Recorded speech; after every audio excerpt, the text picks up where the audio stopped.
Donc dans l'exercice suivant, on s'intéresse à la fonction f de x qui est égale à x au carré moins 4. Et on sait que la dérivée de f évaluée en un point A est égale encore à la limite lorsque h tend vers 0 de f de a plus h moins f de a sur h.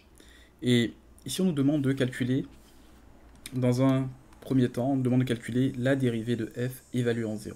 Donc on cherche f' de 0. Donc pour évaluer f' de 0, on va tout simplement utiliser cette formule-là. Donc on aura que f' de 0 est égal encore à la limite lorsque h tend vers 0 de f de 0 plus h moins f de 0 sur h. Donc si on remplace ici la fonction, au lieu d'utiliser les f, on obtient la limite lorsque h tend vers 0 de 0 plus h au carré moins 4 moins 0 moins 4. Okay. Le tout divisé par h. Donc si je développe l'expression, j'obtiens h au carré moins 4 plus 4. Le tout divisé par h. Donc c'est une expression assez simple. On voit que ça nous donne en fait h ici. Donc la limite lorsque h tend vers 0 est égale à la limite lorsque h tend vers 0 de cette expression-là est égale à la limite lorsque h tend vers 0 de h. Donc la limite lorsque h tend vers 0 de h est égale à 0. Ça veut dire que f' de 0 est nul et est égal à 0. Donc une interprétation maintenant qu'on doit donner, c'est l'interprétation graphique de ce résultat. Donc la dérivée en fait.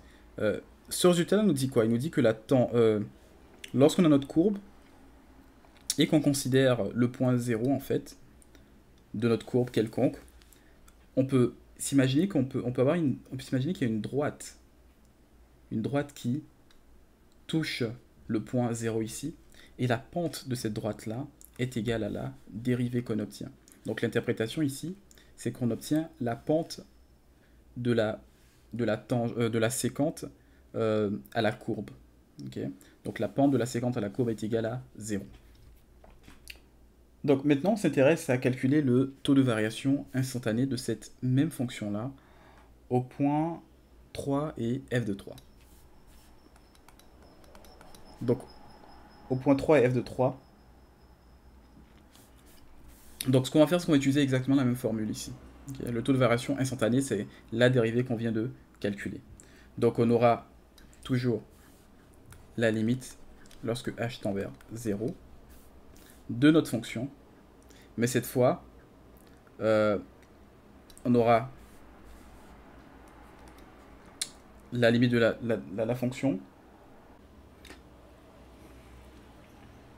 Donc on aura toujours la limite lorsque h tend vers 0 de f de a plus h moins f de a divisé par h. Mais cette fois, le a qu'on va utiliser cette fois, ce sera un 3. Okay, donc on aura la limite lorsque h tend vers 0 de f de 3 plus h moins f de 3 divisé par h. Donc si je remplace la fonction évaluée en ces termes-là, j'obtiens la limite lorsque h tend vers 0 de 3 plus h au carré moins 4 moins 3 au carré moins 4. Ok. Et le tout bien sûr divisé par le h ici. Donc ça nous donne ici la limite lorsque h tend vers 0 de 3 au carré plus 6h plus h au carré moins 4, ici moins 9 plus 4, divisé par h. Donc on voit déjà qu'il y a plusieurs termes qui vont se simplifier. Le 3 au carré, ça nous donne 9 ici, avec le 9, ça part. Le 4 également, le moins 4 ici également se simplifie avec le 4 qui est là. Donc il ne nous reste plus que une limite.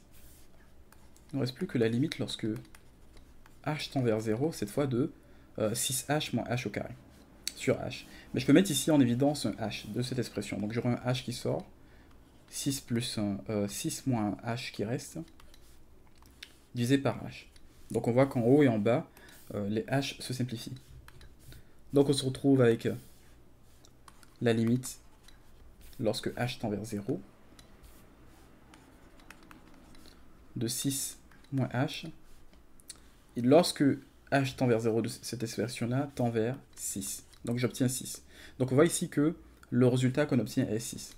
Qu'est-ce que ça veut dire également? C'est-à-dire que lorsqu'on considère notre courbe, notre courbe, on peut s'imaginer que c'est une courbe quelconque, on va la représenter plus tard. Lorsqu'on considère notre courbe, au point 3 et f de 3, si on regarde la tangente, si on regarde en fait la droite qui passe par ce point-là, on voit que la droite qui passe par ce point-là a une pente qui est égale à 6. Donc c'est la même interprétation que au niveau de numéro 1. Donc maintenant, on peut s'intéresser à représenter notre fonction et mettre en évidence les deux points qui sont les points 0 f de 0 et 3 f de 3. Donc on a ici la représentation de notre fonction, on voit qu'elle passe par les points 0 f de 0 et on a le point 3 ici et f de 3 qui est là. Okay. Donc f de 3 ici est égal à 5. Pour se donner une idée à peu près approximative. Hein. C'est pas un graphique exact, mais on peut s'imaginer que cette valeur-là, ici, c'est 5. Donc, ici, en fait, la première dérivée ici qu'on a calculée, on peut la représenter par une ligne droite horizontale ici. Okay. Donc, elle est représentée par une ligne droite horizontale ici. Et la deuxième dérivée, en fait, on va s'imaginer qu'il y a toujours une droite comme ça qui passe par le point 3 et f de 3. Et la pente de cette droite-là, c'est elle qui est égale à 6. Donc ça, c'est l'interprétation géométrique de la dérivée de notre fonction en ces différents points.